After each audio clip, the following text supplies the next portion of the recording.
like this spot. It's a good spot. We're just going to build a city right here. And not only did they just settle down and stop growing and start moving, the city they built, they even built a altar, or a very interesting thing. Hold that thought about altar here.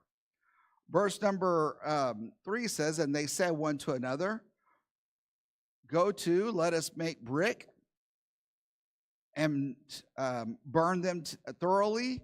And they had brick of stone, and slime they had for mortar. And they say, go to, let us build us a city and a tower whose top may reach unto heaven, and let us make us a name. Oh my goodness gracious, there's so much wrong here. But I want to start and work my way backwards. First of all, let us make us a name. The pride of people. Can I tell you, the pride of people still exists today? The pride of people is evident as everywhere. Just a little over 100 years ago, in 1912, there was a ship that they said was unsinkable.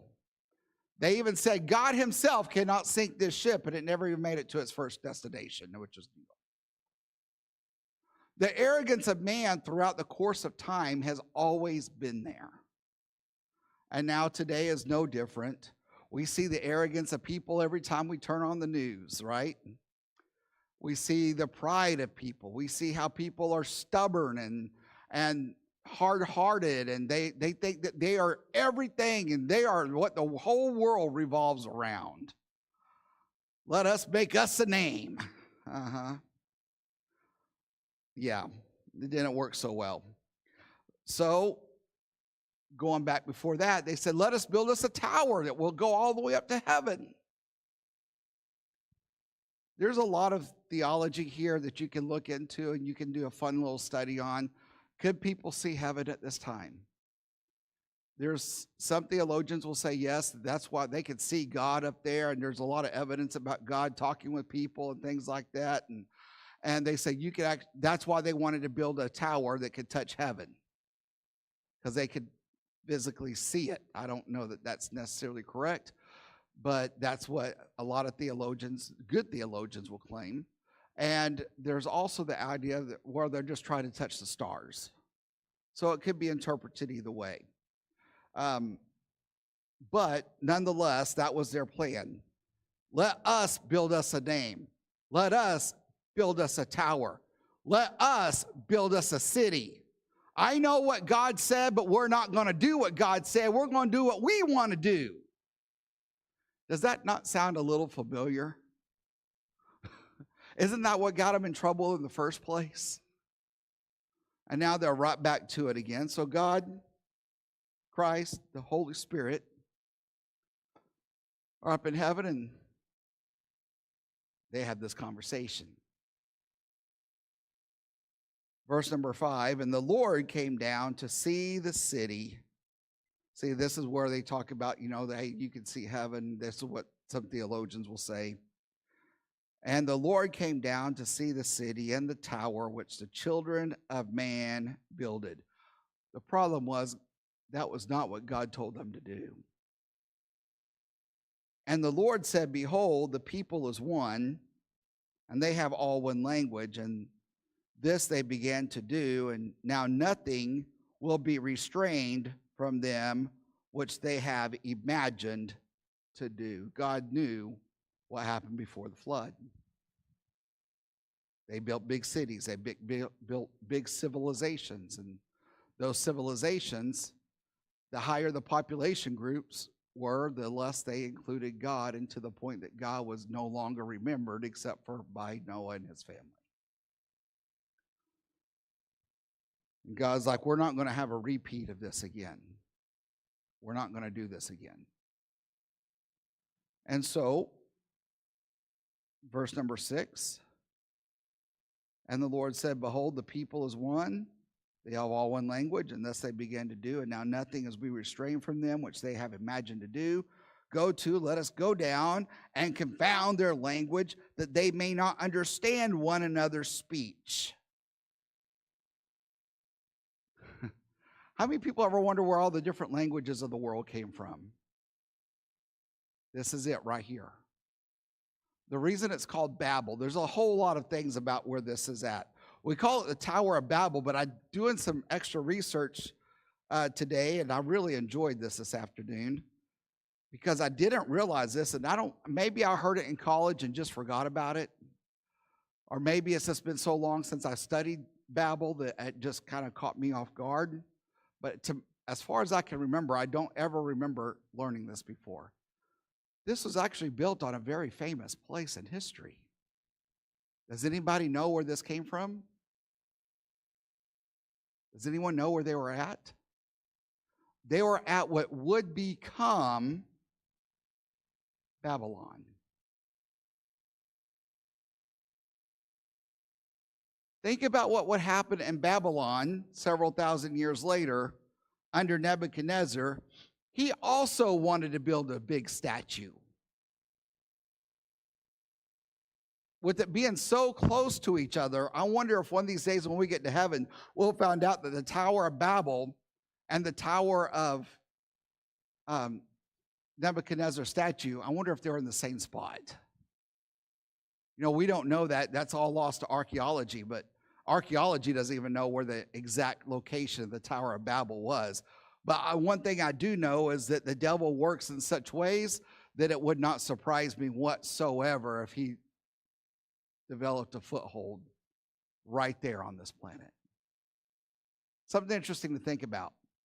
So as they build this tower, and God says, no, we're not going to do this anymore. He goes, I want you to go down and I want you to confound their language that they may not understand one another. So one group of people spoke one language. Another group of people suddenly spoke another one.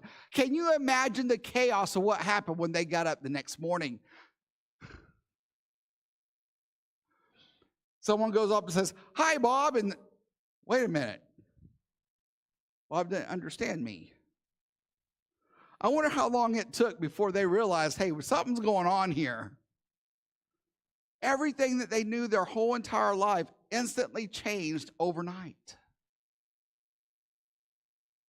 Instantly. It wasn't too long ago, I believe last week, maybe Thursday or Friday, I went to Walmart over on Wallaceville, and I went in there and I was looking for something. And I asked the lady, I said, can you tell me where this is at? And she didn't understand a lick of English. You know, how many people had an experience like that somewhere around?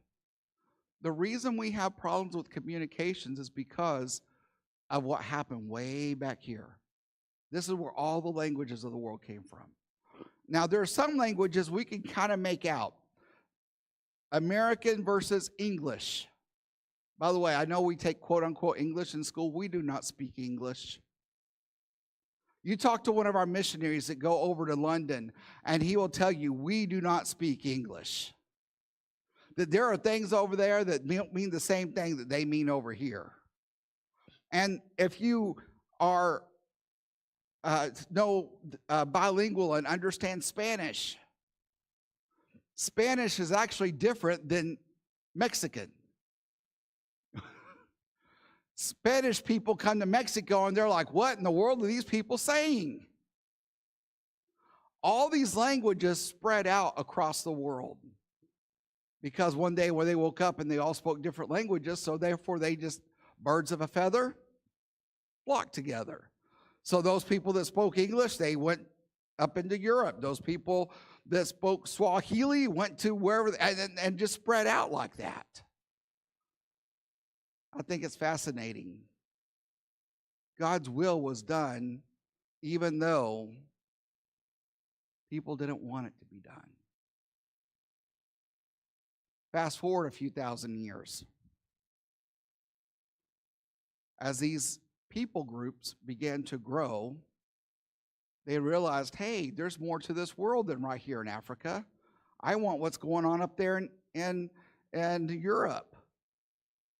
And then you start having clashes that turn into battles, that turn into wars. Can you imagine maybe if all that would not have had to have happened if people just did what God told them to do to begin with? War is not something that is new to us. We look at it, see what happens over in Israel with Gaza and with Iran and all of that stuff earlier in the year. We look at see what happened a couple of years ago when Hamas invaded Israel and took all them people captive and kidnapped all those people and then held them as ransom and hostages for several years. And we see what's going on in Ukraine, where Russia came over into Ukraine and they want to be able to take over Ukraine. That type of ambition is nothing new in our world history. If you watch the news, you would think, man, this is something that's never ever happened before. Yeah, it's happened from Alexander the Great. It happened with the Romans. It happened with Artaxerxes. It happened with the Babylonians. It happened with the Medes and Persians. It's just world history that just keeps happening. One people group thinks that their group is the best group and should rule the world. Unfortunately, people don't seem to learn that's not the way God intended things to be. God had to mess up the languages so that way we could go into Walmart and not understand what in the world the person is saying, all because of these people way back here. It's a huge event. And of all the parts of Genesis, it's 50 books, 50 chapters long. There's very little wrote about Babel. But it's so important because it affects us today. In fact, from Genesis 11, 1 through verse number 9 is all we got. Then after that, it gets into the genealogies again. But I want you to look at how this thing ends. Go on verse number 8. So the Lord scattered them abroad from thence upon the face of all the earth. I want you to pause right there for a second because there's some geography here that I think is important. There was a time, according to Scripture, that all the land was most likely connected. I believe the flood began that separation process. And you can talk to creation scientists, they'll all agree. This has been going on for a long time. And now all of a sudden in science in class, they teach you that all the world one time was one big piece of land. They called it a supercontinent, Pangea. And then slowly it begins to drift apart and settles into what we have today. Guys, I want to share something with you. If we just take the Bible and let the Bible be the Bible, we could have already seen that. How else do you think people got into every single continent of the world? If you follow the evolution, hear me out now. Remember, evolution starts with a big what? This is what they try to sell in science schools, right? And everything. It starts with a big bang. Boom! And then as the worlds and galaxies and everything begins to cool down, there's water and there's land and there's earth and moon and sun and everything. Create storms, and storms begin to strike. A lightning storm so fierce that it struck the same place in water over and over again for however many millions of years, and then it began to make amino acids, which are the building blocks of life, and then it began to turn into sea creatures, and then the dolphins started walking up on land and became monkeys, and then the monkeys became people. That's what evolution teaches. I'm not making that up. That's really what they teach in a nutshell. But wait, it gets better. So then how did people come about to be on every single continent on earth?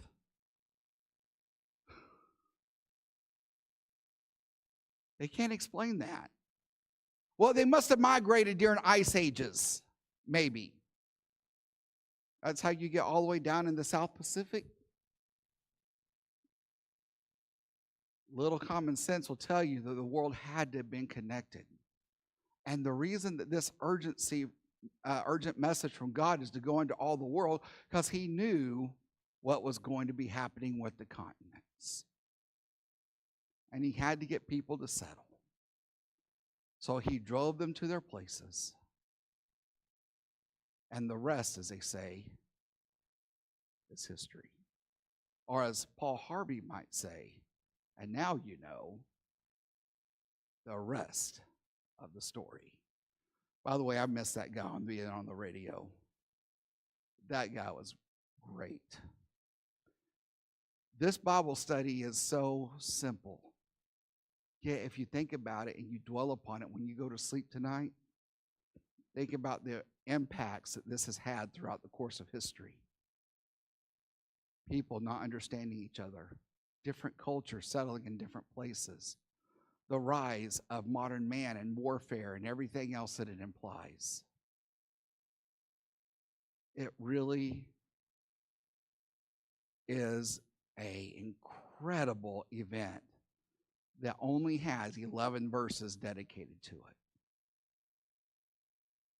Really, really mind-blowing. So I want you to meditate on that for the rest of this week. Think about that some. We're going to go ahead and move into our prayer time. Let's have a word of prayer to close this out. Lord, thank you for the lesson. Lord, sometimes your word is so simple and so pure and so true. It doesn't require a lot of expanding. It just simply wants us to think about it, dwell upon it, meditate on it, and see how one thing leads to another,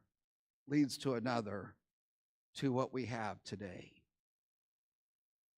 Or when you confounded the languages,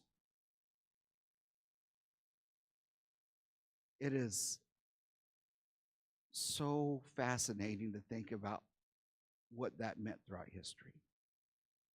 And then, Lord, you have the point in time when the church was being built that when people spoke, everyone heard in their own language what the speaker was saying. What a miracle. Lord, you confounded the languages, and then you simplified the languages.